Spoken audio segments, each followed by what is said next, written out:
ঢালিউড অভিনেত্রী পরীমণি সিনেমা থেকে অনেকটা দূরে আছেন। অভিনয়ে খুব একটা না থাকলেও সামাজিক মাধ্যমে নেটিজনদের মাঝে তিনি সবসময় আলোচনায় থাকেন। এবার আলোচনায় এলেন নিজের কারাগারের বন্দি জীবন নিয়ে। অভিনেত্রী কারাগারে বন্দি জীবনের কঠিন অধ্যায় নিয়ে এবার বড় পর্দায় আসতে যাচ্ছেন বলে জানিয়েছেন।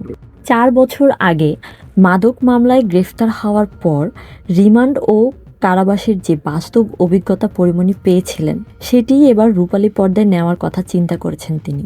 2021 সালে র্যাবের হাতে গ্রেফতার হয়েছিলেন তিনি। সেদিন তার বাসায় প্রায় 4 ঘন্টা অভিযান চালিয়ে বিভিন্ন আলামত জব্দ করে সংস্থাটি। পরে মাদকদ্রব্য নিয়ন্ত্রণ আইনে মামলা হয় তার বিরুদ্ধে। সেই ঘটনায় পরীমণি 3 দফায় মোট 7 দিনের রিমান্ডে ছিলেন। সম্প্রতি এক সাক্ষাৎকারে সেই সময়ের কারাগারের বন্দি জীবনের ঘটনার অভিজ্ঞতার কথা বললেন পরীমণি। কারাবাসের সময়কার অনুভূতি প্রসঙ্গে অভিনেত্রী বলেন, জেলখানা নিয়ে আমি কোনোদিন কিছু বলিনি, বলতেও চাই না, কারণ সত্যিটা মানুষ জানলে আইনের উপর শ্রদ্ধা হারাবে। তিনি বলেন, রিমান্ড একটা ফালতু জিনিস। সেখানে মানুষকে ভয় দেখানোর জন্য বড় বড় ছবি লাগানো থাকে, কিন্তু এগুলো দেখে কেউ ভয় পায় না। আমি বলেছিলাম এগুলো বদলানো উচিত।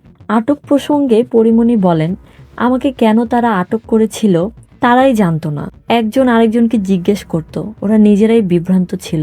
তিনি বলেন, জেল থেকে মুক্তি পাওয়ার পরপরই তিনি নিজের অভিজ্ঞতা নিয়ে একটি বই লিখেছেন। সেই বই ভবিষ্যতে প্রকাশ করবেন তার ছেলে। একই সঙ্গে বইয়ের গল্প থেকেই সিনেমা তৈরির ইঙ্গিত দেন তিনি। অভিনেত্রী বলেন, আমার ছেলে বড় হয়ে বইটা প্রকাশ করবে, চাইলে এটাকে সিনেমা বানাতেও পারি। থালাবাটি কম্বল, জেলখানার সম্বল।